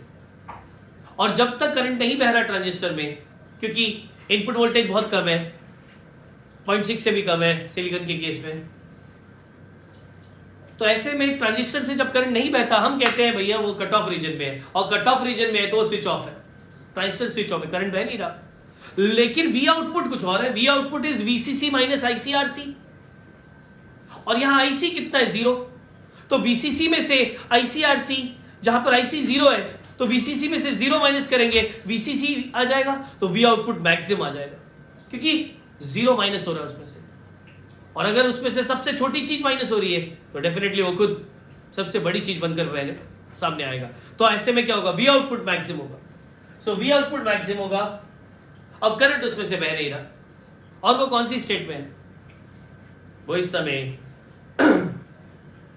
कट ऑफ रीजन में है, और वो इस समय स्विच्ड ऑन है, वो इस समय स्विच्ड ऑफ है, क्योंकि करंट नहीं बह रहा। अब फर्दर हम लोगों ने क्या किया, वी इनपुट को बढ़ाया, 0.6 से बढ़ाया, ये सुनो, और जैसे ही वी इनपुट को 0.6 से बढ़ाया तो आपको बताया बैरियर को ओवरकम कर लिया उसने, एमिटर बेस रीजन के बैरियर को ओवरकम कर लिया, IE बढ़ा, IB बढ़ा, IC बढ़ा, और ऐसे में क्या हुआ, करंट लीनियरली बढ़ने लग गया। आपको पता है, फिर से मैं वही वाली आउटपुट की equation, V not is equal to VCC minus ICRC। आपको पता है आउटपुट की जो वोल्टेज है V not is equal to VCC minus ICRC, वहां IC क्या हुआ, IC लीनियरली बढ़ रहा है, IC लीनियरली बढ़ रहा है तो ICRC बहुत बड़ा हो रहा है, और VCC में से माइनस हो रहा है। ऐसे में V नॉट क्या होगा, घटेगा, क्योंकि VCC में से बड़ी चीज, बढ़ती हुई चीज माइनस कर रहे हैं हम, तो ऐसे में ये चीज घटेगी, V नॉट घटेगा। V नॉट लीनियरली घटेगा। ये कौन सा रीजन है जहां पर करंट लीनियरली बढ़ता है और वी आउटपुट लीनियरली घटता है? यस, ये है हमारा सबसे मेन रीजन, और वो है एक्टिव रीजन। अगर हम चाहते हैं कि ट्रांजिस्टर को हम एम्पलीफायर के रूप में यूज करें तो हमें इसी रीजन में रखना पड़ेगा। लेकिन अब हमने VI को बढ़ाते चले गए, वी इनपुट को बढ़ाते चले गए, बैरियर ओवरकम हो चुका है बहुत पहले का, IE बढ़ता चला जा रहा है, IB बढ़ता चला जा रहा है, IC बढ़ता चला जा रहा है, V नॉट घटता चला जा रहा है, और अब ऐसी सिचुएशन आ गई कि V नॉट इतना घट गया कि वो जो आउटपुट में हमेशा रिवर्स बायस्ड होना चाहिए था, वो कंडीशन भी खराब हो गई, क्योंकि वो घट गया। तो अब आउटपुट रिवर्स बायस नहीं रहा, मतलब ये तो फॉरवर्ड बायस है, और अब ये भी फॉरवर्ड बायस, ये भी रिवर्स बायस, ये रिवर्स बायस नहीं रहा, ये भी फॉरवर्ड बायस हो गया, तो ये भी फॉरवर्ड बायस हो गया, ये भी फॉरवर्ड बायस हो गया। करंट बहुत ज्यादा सैचुरेशन लेवल पे पहुंच गया है, बहुत ज्यादा करंट बढ़ता हुआ उसमें से बहना शुरू हो गया है, और हमारा आउटपुट गिरकर 1 वोल्ट से भी नीचे चला गया है, और कहीं और नीचे जाने पर ऐसा हुआ है कि ये जो कलेक्टर है अब वो सफिशिएंटली रिवर्स बायस नहीं है। इनफैक्ट मैंने आपको बताया, इनफैक्ट ऐसा हो चुका है कि एमिटर बेस भी फॉरवर्ड बायस हो गया है, और बेस कलेक्टर भी फॉरवर्ड बायस हो गया है, और अब करंट के बढ़ने के कारण V नॉट घटता चला जा रहा है और 0 की तरफ अप्रोच करेगा नॉन लीनियरली। तो इस इनपुट को बढ़ाते बढ़ाते एक ऐसी वैल्यू आ जाएगी जहां पर V आउटपुट 1 वोल्ट से भी कम हो जाएगा, या 1 वोल्ट से भी कम होने का मतलब मैं ये बताना चाहता हूं कि अब वो सफिशिएंटली अब रिवर्स बायस नहीं रहेगा, क्योंकि 1 के बाद अब आगे धीरे धीरे 0 पे आने वाले हैं, और उसमें भी इस 1 वोल्ट का एक हिस्सा कहाँ गिरना है, इस 1 वोल्ट का एक हिस्सा एमीटर बेस पे गिरना है, तो उस 1 वोल्ट का भी एक हिस्सा अगर एमीटर बेस पे गिरना है 0.6 के करीब, तो बचा हुआ यहाँ गिरना है, तो मतलब बहुत 0.4 0.2 ऐसा करके वहां गिरेगा। अब थोड़ा सा भी और नीचे आएंगे तो 0 हो जाएगा, मतलब अर्थ के रिस्पेक्ट में यहाँ का पोटेंशियल 0, और थोड़ा नीचे आएगा नेगेटिव पे चला जाएगा, और अगर ये नेगेटिव पे चला गया तो ये भी फॉरवर्ड बायस हो जाएगा, तो दोनों फॉरवर्ड बायस हो जाएंगे। और दोनों फॉरवर्ड बायस में जब होते हैं तो कौन सा region, saturation region, current maximum, voltage output 0 की तरफ अप्रोच कर रहा है नॉन लीनियरली, और क्योंकि करंट मैक्सिमम हम कहेंगे switched on state, saturation region कौन सा है, स्विच्ड ऑन स्टेट में है, कौन हमारा ट्रांजिस्टर स्विच्ड ऑन स्टेट में होता है जब वो सैचुरेशन रीजन में होता है। अगर हमने अपने ट्रांजिस्टर को इस तरह से इनपुट वोल्टेज दी कि वो 0.6 से कम हो या 10 वोल्ट से ज़्यादा या उस वोल्टेज से ज़्यादा, जब वो सैचुरेशन रीजन में जाता है तो या तो स्विच ऑन रहेगा या तो स्विच ऑफ रहेगा, और वो स्विच के रूप में काम करेगा। अगर हमने अपने ट्रांजिस्टर को 0.6 से कम इनपुट वोल्टेज दी या जिस इनपुट वोल्टेज पे वो सैचुरेशन रीजन में जाता है उससे ज्यादा दी, तो या तो कट ऑफ रीजन में रहेगा या तो सैचुरेशन रीजन में रहेगा, मतलब या तो वो स्विच्ड ऑन रहेगा या तो वो स्विच्ड ऑफ रहेगा या तो वो स्विच्ड ऑन रहेगा, और वो स्विच के रूप में काम करेगा। और अगर हमने इनपुट वोल्टेज इस तरह से दी कि जो इनपुट वोल्टेज है वो 0.6 से ज्यादा हो और सैचुरेशन रीजन जिस इनपुट वोल्टेज पे शुरू होता है उससे कम हो, तो वो एक्टिव रीजन में ही रहेगा, और हम इस वोल्टेज रेंज में उसे यूज कर पाएंगे as a amplifier. I think clear हो गया। सो यहाँ से हमने एक टॉपिक खत्म कर लिया, ट्रांसफर कैरेक्टरिस्टिक, तीनों रीजन और ट्रांजिस्टर एज अ स्विच, ये भी कंप्लीट कर लिया। हम अब करने वाले हैं transistor as a amplifier. Yes, ध्यान से देखिए, ट्रांजिस्टर एज अ एम्पलीफायर, और वो कहां पर होगा, कौन से रीजन में, एक्टिव रीजन में, इस रीजन में। सो ट्रांजिस्टर एज अ एम्पलीफायर देखने वाले हो।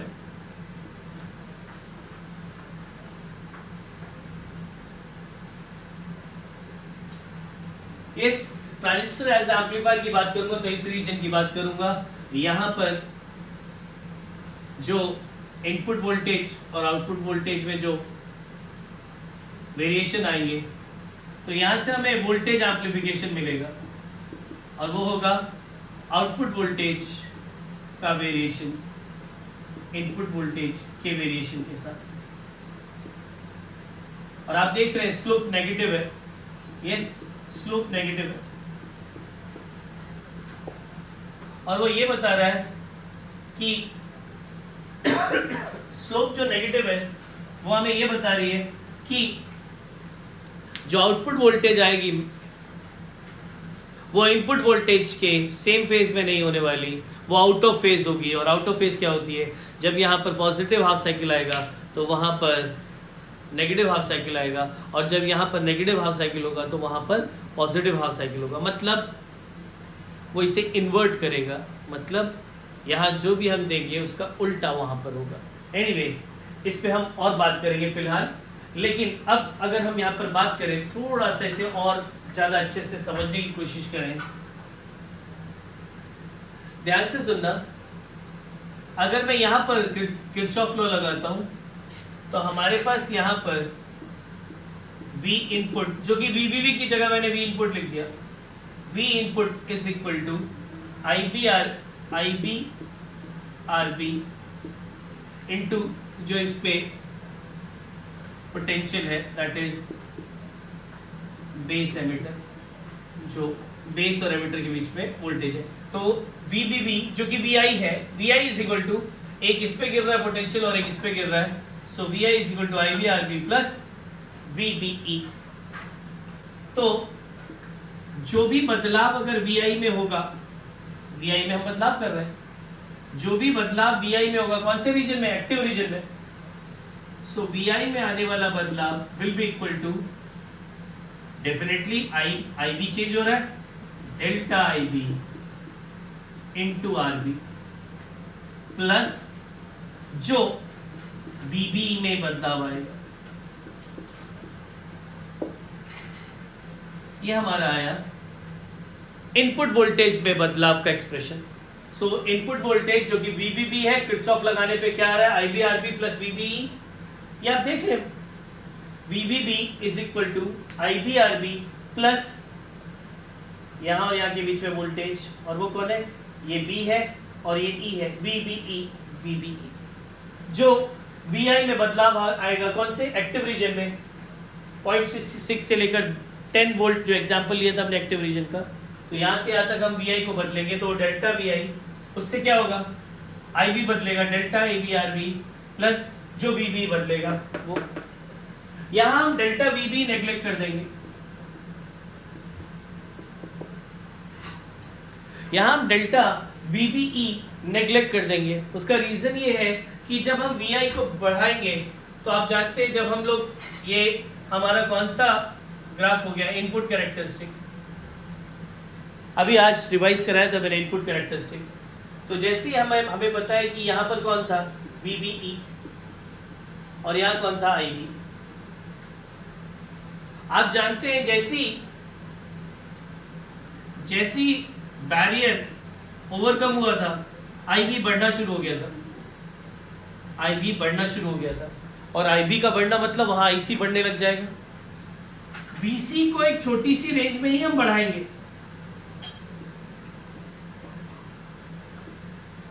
हम VB को बहुत बड़ी रेंज में हम नहीं बढ़ाएंगे, क्योंकि VB को हम ये जो छोटी रेंज में बढ़ाते हैं उसी पे हमें पता है कि IB बहुत ज़्यादा बढ़ जाता है। अगर हमने VB को बड़ी रेंज में बढ़ा दिया तो डेफिनेटली इतना ज़्यादा करंट फ्लो होने लग जाएगा कि ट्रांजिस्टर बर्न हो जाएगा। अगर उसकी रेटिंग प्रॉपर नहीं होगी तो बर्न हो जाएगा, इतना करंट जाएगा। इसलिए हम VB को बहुत ज़्यादा सिग्निफिकेंट, बहुत ज़्यादा नहीं बढ़ा सकते, इसीलिए मैंने डेल्टा VB को नेग्लेक्ट किया। हम इसको इंश्योर करेंगे। सो हमें पता लगा VB को नेग्लेक्ट किया, इसका चेंज हम बहुत ज़्यादा नहीं होने देते, तो ये थोड़े से रेंज में हम बढ़ाते हैं और अपना ग्राफ बना लेते हैं, उससे ज़्यादा बढ़ने नहीं देते। सो हमें पता लगा ये 0 हो गया, तो हमारे पास delta VI is equal to क्या आ गया, हमारे पास delta VI is equal to delta IB into RB आ गया। ये हमारे पास डेल्टा VI आ गया। मुझे क्या चाहिए, आप जानते हैं मुझे वोल्टेज का एम्प्लीफिकेशन चाहिए, तो मुझे V इनपुट का चेंज निकाल लिया। अब मैं क्या निकालूंगा, V आउटपुट का चेंज। और V आउटपुट का चेंज निकालने के लिए आप जानते हैं, यस, V आउटपुट सर्किट में क्या था, हमारी इक्वेशन क्या थी, V output is equal to VCC minus ICRC। जब हम जो चेंज आएगा V आउटपुट में, क्योंकि जो यहाँ की बैटरी है उसकी वैल्यू तो फिक्स है, जो यहाँ पर सेल लगाया है, अब हम कर क्या रहे हैं, बेसिकली इनपुट बदल रहे हैं। हमने VCC को थोड़ा बदला था, तो VCC कांस्टेंट है, तो इसका चेंज क्या होगा, 0, और जो ICRC में चेंज आएगा वो होगा माइनस डेल्टा ICRC। इसका मतलब आउटपुट वोल्टेज का चेंज कितना होगा, minus delta IC into RC। तो इनपुट का चेंज, इनपुट वोल्टेज का change delta IB RB, output voltage का change minus delta IC into RC। और अगर आपके बुद्धि में सब कुछ घुस गया और मिक्स हो गया है, रोक ले वीडियो थोड़ी देर के लिए, वापस जाएं, पानी वानी पी के आए। मैं भी लगातार बोले जा रहा हूँ, मैं भी थक गया हूँ, लेकिन आपको पता है मुझे अब फटाफट ख़त्म करनी है ये वीडियो, क्योंकि आपके एग्जाम्स आने वाले। नहीं तो मैं अभी पिछले टॉपिक पे रोक कर फिर आगे का टॉपिक अभी नहीं पढ़ा था, लेकिन प्लीज़ हमारे पास कोई ऑप्शन नहीं है, हमें भी पढ़ना है। तो आप थोड़ा रुक जाएं, वापस जाएं, फिर से आराम से सुनकर लिखना शुरू करते हैं। मेरी लाइंस को धीरे धीरे सुने, सारी चीज़ें बोली है मैंने, ठीक है। तो अब अगर आपके दिमाग में ये इक्वेशंस थोड़ा सा गड़बड़ कर रही है, तो मैं आपको बता देता हूँ, मैं क्लियरिटी लाता हूँ। हम वो ट्रांजिस्टर एज एम्पलीफायर इस एस्पेक्ट को देखने वाले हैं अभी, और ट्रांजिस्टर एज एम्पलीफायर इस एस्पेक्ट को जब देख रहे हैं हम, तो हमें कौन सा रीजन था, हमें इस समय एक्टिव रीजन में आना था।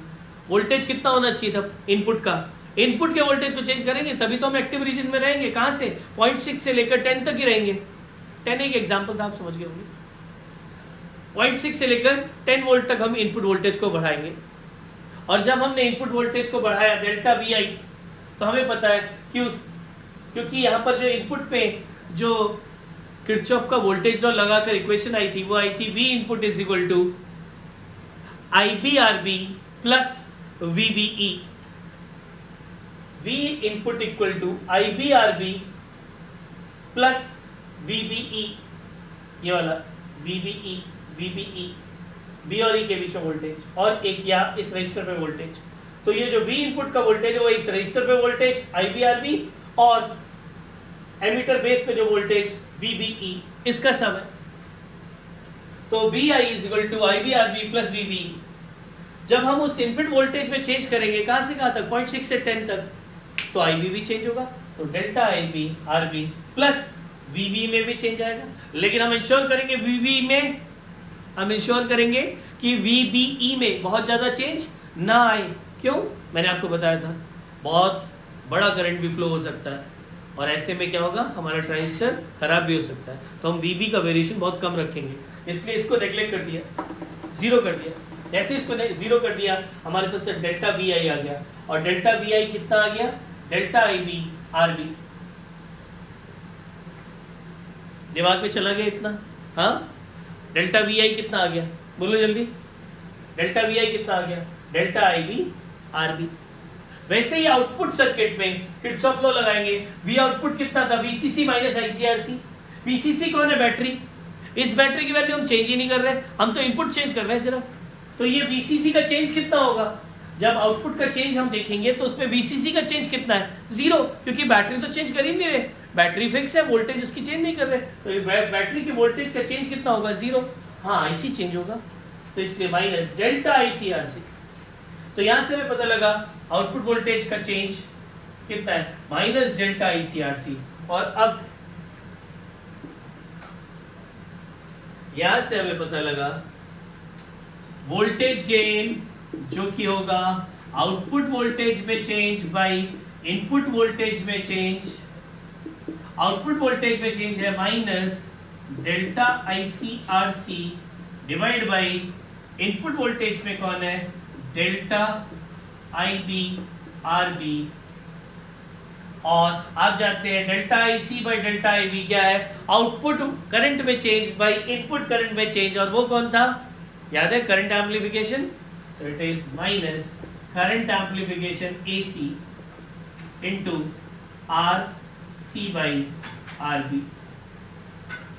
और हम जानते हैं करंट एम्प्लीफिकेशन हमेशा 1 से ज्यादा, हम जानते हैं करंट एम्प्लीफिकेशन हमेशा 1 से ज्यादा। क्यों हमेशा 1 से ज्यादा, क्यों, क्योंकि IB हमेशा माइक्रो में होता है और IC हमेशा मिली में होता है। तो IB के छोटे से चेंज माइक्रो में चेंज होने पर IC मिली में चेंज होगा, तो हम जानते हैं IC का चेंज बाई IB का चेंज 1 से ज्यादा ही होने वाला है, क्योंकि IC का चेंज मिली में चेंज होगा, और जब IB का चेंज माइक्रो में होगा तो मिली बहुत ज्यादा है माइक्रो के रिस्पेक्ट में, डेफिनेटली ये 1 से ज्यादा होगा।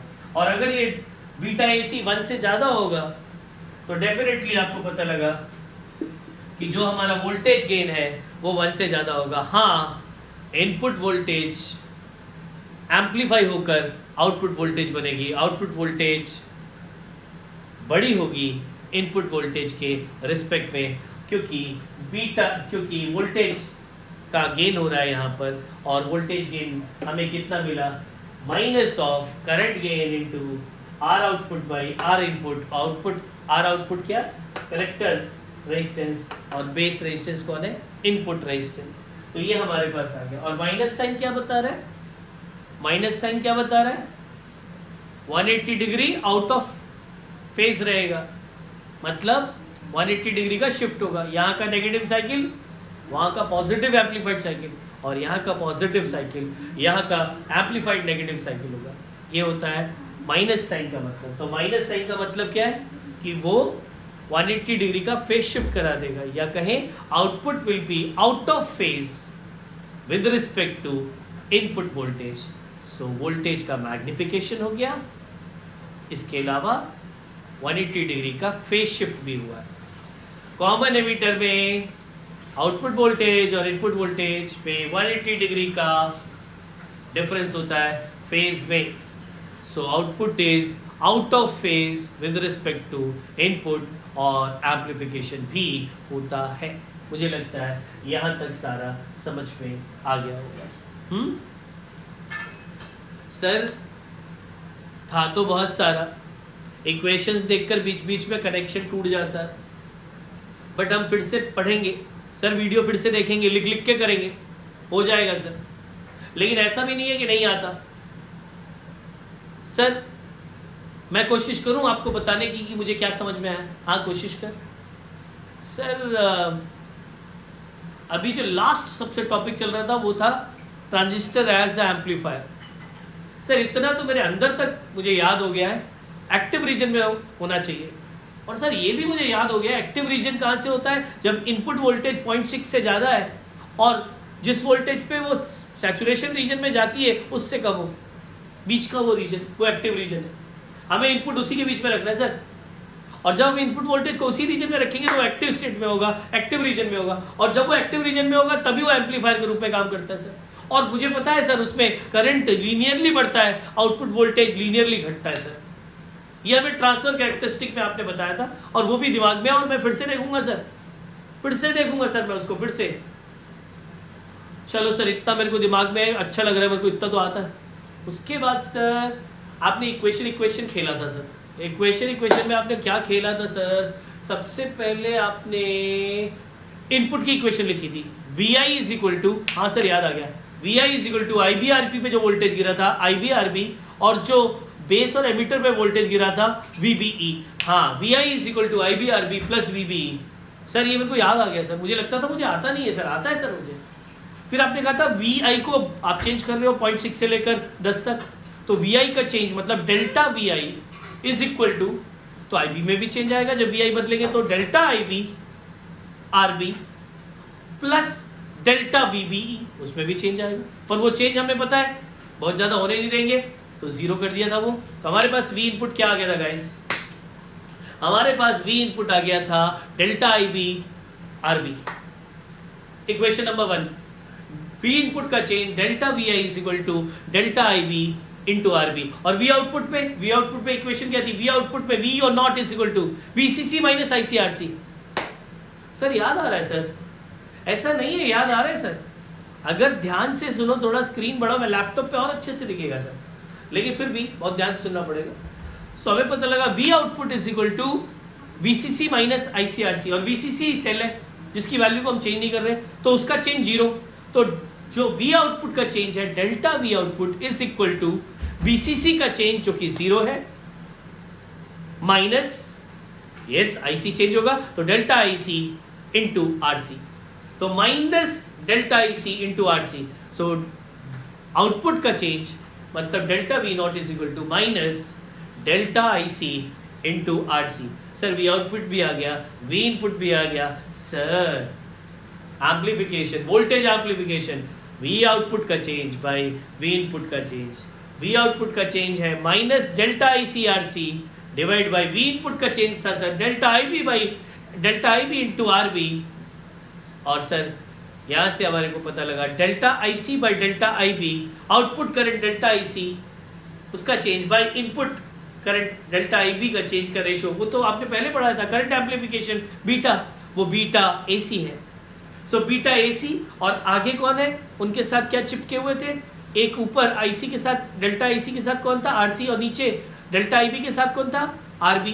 तो क्या हो गया, वो कौन हो गया, वो आ गया आरसी बाई आरबी। तो हमारे पास आ गया voltage gain is equal to minus beta AC जो कि current gain into RC by RB, या कहें R output by R input, जिसे हम रजिस्टर गेन भी कह सकते हैं। So voltage gain is equal to minus of current gain into resistance gain. Sir समझ आ गया। और करंट गेन हमेशा 1 से ज़्यादा। क्यों? Current gain output current by input current का चेंज। आउटपुट पे कौन है? डेल्टा IC, किस में? मिलीज में। इनपुट पे करंट कौन है? IB, वो किस में? माइक्रोस में। मिली बहुत बड़ा होगा, मिली डिवाइड बाई माइक्रो, बड़ी वैल्यू आएगी डेफिनेटली 1 से ज़्यादा। और अगर voltage gain minus of current gain into register gain है, और अगर करंट गेन 1 से ज़्यादा है तो वोल्टेज गेन डेफिनेटली 1 से ज़्यादा होगा। और माइनस साइन यहाँ क्या बता रहा है? माइनस साइन यहाँ पर फेज बता रहा है। जो इनपुट का फेज है, आउटपुट का फेज उससे 180 डिग्री आउट ऑफ फेज होगा। Positive half cycle negative half cycle बनेगा, negative half cycle positive half cycle बनेगा। और ये है transistor as an amplifier. Clear? Switch में क्या था? या तो कट ऑफ में रखेंगे या तो सैचुरेशन में। कट ऑफ में वोल्टेज बहुत ज़्यादा, कट ऑफ में वोल्टेज बहुत ज़्यादा, लेकिन करंट 0, कंडक्ट नहीं कर रहा, स्विच ऑफ है, कट ऑफ रीजन में। और जब उससे ज़्यादा बढ़ाएंगे तो एक्टिव रीजन में जाता है। और फिर उसके बाद जब आउटपुट वोल्टेज 1 से भी ज़्यादा होती है और वो पिछला वाला हिस्सा रिवर्स नहीं रह जाता, वो भी फॉरवर्ड, सैचुरेशन में करंट मैक्सिमम हो जाता है। वोल्टेज 0 की तरफ अप्रोच होने लग जाता है, करंट मैक्सिमम जा रहा है, उसमें से कंडक्ट कर रहा है, स्विच ऑन है सैचुरेशन स्टेट में। सैचुरेशन में switch on, cut off region में स्विच ऑफ। स्विच कब होगा? जब वो या तो कट ऑफ रीजन में हो या तो सैचुरेशन रीजन में हो। तो वो कैसा बनेगा? तो कैसा काम करेगा? स्विच के जैसा। और जब वो एक्टिव रीजन में है तो कैसा काम करेगा? कैसा काम करेगा? वो काम करेगा एज एन एम्पलीफायर। मुझे लगता है यहाँ तक पता लग गया होगा। मैं इस एम्पलीफायर का एक और डायग्राम लेकर उसमें सच में एक साइनसॉइडल वैल्यू डालकर एक छोटा सा 5 मिनट का क्लिप और बनाऊंगा, और साथ में हम न्यूमेरिकल्स इस चैप्टर के डिस्कस करेंगे। सो आज की क्लास को मैं यही एंड कर रहा हूँ। काफ़ी लंबी क्लास हो गई है, पिछला भी रिवाइज कराना पड़ा, मैं भी कंटिन्यूस लगातार बोलता जा रहा हूँ।